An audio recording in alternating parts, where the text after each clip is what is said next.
Hunter eyes क्या होती है? हंटर आइज़ वो वाली आइज़ होती है जिनमें आपको जो अपर आईलिड एक्सपोजर होता है वो सबसे ज़्यादा कम होता है। हंटर आइज़ सबसे ज़्यादा ट्रेंडिंग, सबसे ज़्यादा अट्रैक्टिव आइज़ इसलिए होती है क्योंकि उनमें जो अपर आईलिड एक्सपोजर होता है वो सबसे ज़्यादा कम होता है। अपर आईलिड एक्सपोजर का मतलब जो आपकी आईलिड्स को जो एब्रोस हैं उनके बीच का फ़र्क कितना कम होता है, जो आपकी ऊपर की जो स्किन है आइज़ के ऊपर की वो कितना कम है, कितनी कम दिखती है। जितने ज़्यादा वो कम दिखेंगी उतने ज़्यादा वो अट्रैक्टिव लगेंगी। जितनी ज़्यादा आपकी आइज़ जो होती है वो अंदर डीप सेट होती है उतनी ज़्यादा आपकी जो आइज़ हैं अट्रैक्टिव होती हैं क्योंकि वो अच्छे से फिट रहती हैं। जो टाइगर, वुल्फ और जो लायन है उनकी हंटर आइज़ होती है वो इसलिए क्योंकि वो ज़्यादातर हंटिंग करते हैं, वो डेंजरस एनिमल है। तो जितने भी आपने हंटर आइज़ देखे होंगे वो ज़्यादातर डेंजरस लगते हैं, अलर्ट लगते हैं। वो इसलिए क्योंकि उनकी जो आइज़ का शेप होता है वो उन्हें डेंजरस दिखाता है, अलर्ट दिखाता है। ऐसी जो आइज़ होती है वो बहुत ज़्यादा अट्रैक्टिव मानी जाती है लेकिन एट द सेम टाइम बहुत ज़्यादा डेंजरस भी मानी जाती है। दूसरी आइज़ होती है प्रे आइज़। प्रे आइज़ वो होती है जिनमें आपका जो अपर आईलिड एक्सपोजर होता है वो सबसे ज़्यादा होता है। अपर आईलिड एक्सपोजर मतलब यून स्किन की जो ज़्यादा दिखती है। जो प्रे आइज़ होती है वो बहुत ज़्यादा पॉप आउट होती है, अंदर डीप सेट नहीं होती। इसी कारण से ऐसा लगता है कि वो आइज़ बहुत ज़्यादा नींद में है, वो बहुत ज़्यादा बाहर निकली होती है। तो ऐसी आइज़ को देख कर ऐसा लगता है कि वो इंसान बहुत दिनों से सोया नहीं है। क्लियर एग्जाम्पल है रणबीर कपूर। रणबीर कपूर की आइज़ जो है वो प्रे आइज़ है।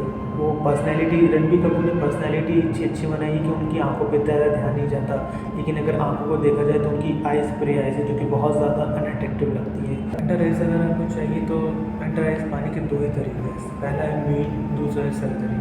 अगर आप सर्जरी कराएंगे तो उसके बहुत कम चांसेस है कि आपकी जो अंडर आइज़ है वो अट्रैक्टिव लगेगी और ज़्यादा वो ख़राब हो जाएगी। तो पहला ये रहेगा कि आप मीट ट्राई करें। मीट ट्राई करने से क्या होता है कि जो आपके जो चीज़ में से जो ऊपर की तरफ अपवर्ड पुश हो जाएंगे, जिनके कारण जो आपकी आइज़ है वो और ज़्यादा कॉम्पैक्ट और प्रॉपर शेप में आती है। तो जितना ज़्यादा अच्छा प्रॉपर शेप रहेगा उनका आइज़ का उतनी ज़्यादा वो अच्छी अट्रैक्टिव लगेगी, भले ही बहुत ज़्यादा हंटर आइज़ नहीं लगेगी। तो अगर आप हंटर आइज़ के साथ नहीं हो तो आप उन्हें डेवलप तो नहीं कर सकते लेकिन अपनी आइज़ को इम्प्रूव कर सकते हो, आई एरिया को जितना हो सकता है इम्प्रूव कर सकते हो। उसके लिए सबसे पहला टिप रहेगा मीट ट्राई करो। दूसरा टिप रहेगा आइज़ की एक्सरसाइज करो। जितनी ज़्यादा अच्छी आइज़ की एक्सरसाइज करोगे उतनी ज़्यादा आपकी आइज़ अच्छी दिखेगी। आइज़ में टिल्ट भी मैटर करता है। 3 प्रकार के टिल्ट होते हैं, पॉजिटिव टिल्ट, नेगेटिव टिल्ट और न्यूट्रल टिल्ट। सबसे ज़्यादा कंसिडर्ड एट्रैक्टिव पॉजिटिव टिल्ट माना जाता है क्योंकि उसमें जो आपकी टिल्ट होता है वो अपर पॉजिटिव साइड होता है, ऊपर साइड होता है, तो वो सबसे ज़्यादा एट्रैक्टिव टिल्ट माना जाता है। हंटर आइज़ में हंटर आइज़ एट्रैक्टिव इसलिए लगती है क्योंकि उनमें जो है पॉजिटिव टिल्ट होता है। तो अगर आपकी आंखों का पॉजिटिव टिल्ट है तो वो सबसे ज़्यादा अट्रैक्टिव मानी जाती है और नेगेटिव टिल्ट सबसे ज़्यादा अनअट्रैक्टिव माना जाता है। न्यूट्रल बैलेंस रहता है।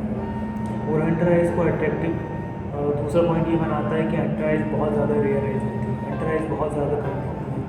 आपने बहुत कम लोगों को देखा होगा जिनकी हंटर आइज़ होती है जो कि बहुत ज़्यादा डीप सेट है, अच्छे से बैलेंस है, उनके फेस को अच्छे से कॉम्प्लीमेंट कर रही है तो बहुत ज़्यादा अट्रैक्टिव लगती है क्योंकि ये बहुत ज़्यादा कम अट्रैक्टिव आइज़ होती है, बहुत ज़्यादा कम रेयर रहती है। तीसरा पॉइंट जो हंटर आइज़ को अट्रैक्टिव बनाता है वो स्क्लेरोशो।